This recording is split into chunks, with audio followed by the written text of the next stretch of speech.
I'm Christina Howard, and probably one of the toughest types of condominiums to find in the city of Toronto, a truly accessible unit. Now this one is up for sale, and if you've got $750,000, it could be yours. But what if you don't have the money needed to make a purchase?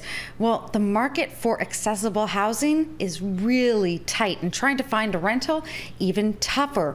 That's why one woman we spoke with, a young professional, is forced to live in a long-term care home because she can't find another place to call her own. Housing is a crisis in Toronto, period. I know you are well aware of that.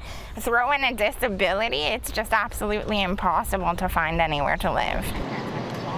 30-year-old Judy Kerr has been staying at a long-term care home for the past 3 weeks. She earns too much as a banker to qualify for Toronto community housing and too little to buy her own home. Renting? Well, even the experts say it's nearly impossible to find a vacancy. The majority of calls I get are for people looking for accessible rentals. I get probably 2 calls a week, and there's nothing out there.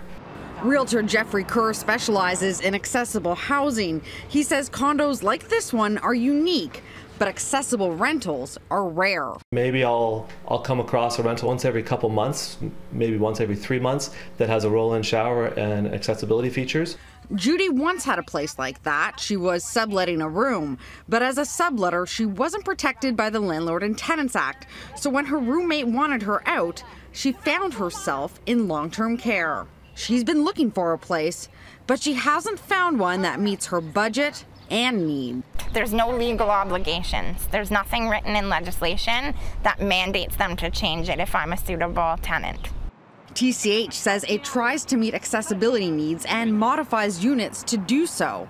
And while there are 10,000 units with some accessibility features, only 39 units are fully modified.